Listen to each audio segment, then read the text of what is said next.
જય Hind. Only for exam ચેનલમાં તમારા દરેક મિત્રોનું હાર્દિક સ્વાગત છે. તો મિત્રો, આજે આપણે વિડીયોમાં જોવાના છીએ ડેઇલી કરંટ અફેર્સની અંદર. મિત્રો, આજનું કરંટ અફેર્સ એટલે કે તારીખ 2 માર્ચ 2024નું કરંટ અફેર્સ તમારી સમક્ષ આપણે એ પણ ગુજરાતી ભાષામાં મૂકવાનો પ્રયત્ન કરીશું. તો વિડીયો પૂરેપૂરો જોજો. શરૂઆત કરીએ આપણે વિડીયોની. જોઈએ પ્રશ્ન એક તમારી સમક્ષ. જો શું જે પ્રશ્ન છે કે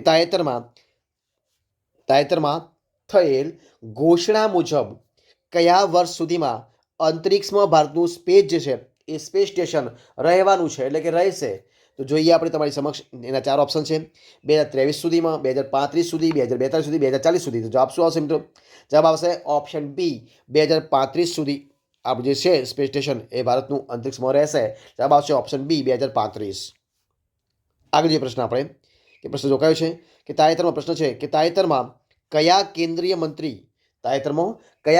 મંત્રીએ સ્વયં પ્લસ કઈ મિત્રો સ્વયં પ્લસ પ્લેટફોર્મ લોન્ચ કર્યું છે? તો 4 ઓપ્શન છે. અમિત શાહ, અનુરાગ ઠાકુર, ધર્મેન્દ્ર પ્રધાન કે નિર્મલા સીતારમણ. તો જવાબ શું આવશે? જવાબ આવશે option C, Dharmendra Pradhan. Option C જવાબ આવશે, ધર્મેન્દ્ર પ્રધાન. ઓપ્શન સી જવાબ આવશે. એમણે લોન્ચ કર્યું છે સ્વયં પ્લસ પ્લેટફોર્મ લોન્ચ કર્યું છે જે કેન્દ્રીય મંત્રી છે ધર્મેન્દ્ર પ્રધાન એમણે. જોઈએ પ્રશ્ન આપણે આગળ 3જા નંબરનો. તો શું એ પ્રશ્ન કે તાજેતરમાં બેઝિક સ્ટ્રક્ચર એન્ડ રિપબ્લિક કયું છે? બેઝિક સ્ટ્રક્ચર એન્ડ રિપબ્લિક નામનું પુસ્તક કોણે લોન્ચ કર્યું છે? PS શ્રીધરન પિલ્લઈ, દ્રૌપદી મુર્મુ, રામનાથ કોવિંદ કે અમિત શાહ. તમે જવાબ શું આવશે?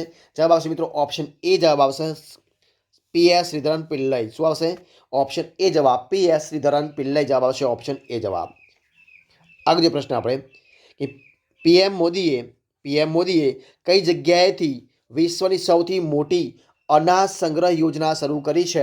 હૈદરાબાદ, બેંગલુરુ, ભોપાલ કે નવી દિલ્હી? તો જવાબ શું આવશે? જવાબ આવશે ઓપ્શન ડી, નવી દિલ્હીથી. મિત્રો ક્યાં કહીશ? ઓપ્શન ડી જવાબ આવશે નવી દિલ્હીથી. ઓપ્શન ડી જવાબ, નવી દિલ્હી. જોઈએ પ્રશ્ન આપણે આગળ.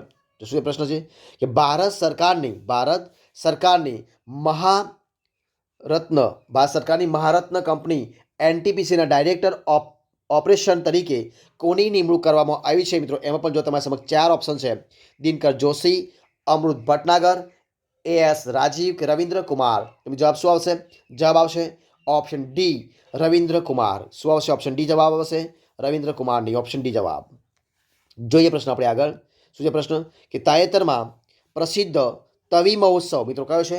તાજેતરમાં તવી મહોત્સવ ક્યાં શરૂ થયો છે? લદ્દાખ, કેરળ, જમ્મુ કાશ્મીર કે ઉત્તરાખંડ? તો મિત્રો જવાબ શું આવશે? જવાબ આવશે ઓપ્શન સી, જમ્મુ કાશ્મીરની અંદર. ઓપ્શન સી જવાબ, જમ્મુ કાશ્મીર. ઓપ્શન સી જવાબ, જમ્મુ કાશ્મીર. જોઈએ પ્રશ્ન આપણે આગળ. શું છે પ્રશ્ન છે જવાબ કે તાજેતરમાં બ્રિટનના રાજા દ્વારા નાઇટહુડની ઉપાધિ મેળવનાર પ્રથમ ભારતીય કોણ બન્યું છે? સુનિલ મિત્તલ, આચાર્ય સત્યેન્દ્ર દાસ, પંડિત લક્ષ્મીકાંત દીક્ષિત કે મોહિત પાંડે? મિત્રો કોણ બન્યા છે? જવાબ આવશે ઓપ્શન એ, સુનિલ મિત્તલ. શું આવશે? ઓપ્શન એ જવાબ આવશે, સુનિલ મિત્તલ. ઓપ્શન એ જવાબ આવશે. બરોબર છે. જે મિત્રો એરટેલના માલિક છે. જોઈએ પ્રશ્ન આગળ જોઈએ આપણે કે ગુજરાતની તમામ 8 મહાનગરપાલિકામાં મિલેટ મહોત્સવનું આયોજન ક્યારે કરવામાં આવશે? 1 થી 5મી માર્ચ સુધી, 1 થી 3 માર્ચ સુધી, 5 થી 7 માર્ચ સુધી કે 3 થી 6 માર્ચ સુધી? તો જવાબ શું આવશે? જવાબ આવશે 1 થી 3 માર્ચ સુધી. જવાબ આવશે ઓપ્શન બી, 1 થી 3 માર્ચ સુધી. ઓપ્શન બી જવાબ આવશે, ઓપ્શન બી જવાબ.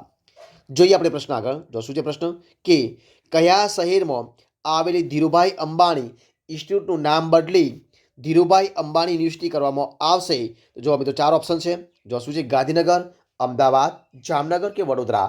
જવાબ શું આવશે? જવાબ આવશે ઓપ્શન એ, ગાંધીનગર. શું જવાબ આવશે? ઓપ્શન એ જવાબ આવશે, ગાંધીનગર. ઓપ્શન એ જવાબ, ગાંધીનગર.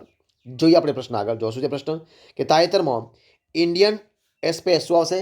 તાજેતરમાં ઇન્ડિયન એસ્પેસ દ્વારા પ્રસિદ્ધ ભારતના 100 શક્તિશાળી વ્યક્તિઓની યાદીમાં ગુજરાતના CM ભૂપેન્દ્ર પટેલનો ક્રમ કયા નંબરનો છે? ક્રમ તમારે જણાવવાનો છે. જો આવશે 50મા નંબરનો, 61મા નંબરનો, 38 નંબર કે 71મા નંબર? જવાબ શું આવશે? જવાબ આવશે ઓપ્શન ડી, 71મા નંબરનો. ઓપ્શન ડી જવાબ આવશે, 71મા નંબરનો. ઓપ્શન ડી જવાબ આવશે. તો મિત્રો અહીંયા આપણે આ વિડીયો સંપૂર્ણપણે પૂરો કરીએ છીએ. જો તમને વિડીયો ગમ્યો હોય તો એને લાઇક કરો, કોમેન્ટ કરો, તમારા મિત્રોને વિડીયો શેર કરો અને છેલ્લે ચેનલમાં નવા હોય ચેનલ સબસ્ક્રાઇબ ન કરી હોય તો ઓનલી ફોર એક્ઝામ ચેનલને સબસ્ક્રાઇબ કરવા માટે વિનંતી છે. ફરી મળીશું એક નવા ટોપિક સાથે, નવા વિડીયો સાથે. ત્યાં સુધી બની રહો, ખુશ રહો, આનંદમાં રહો. જય હિન્દ, જય ભારત.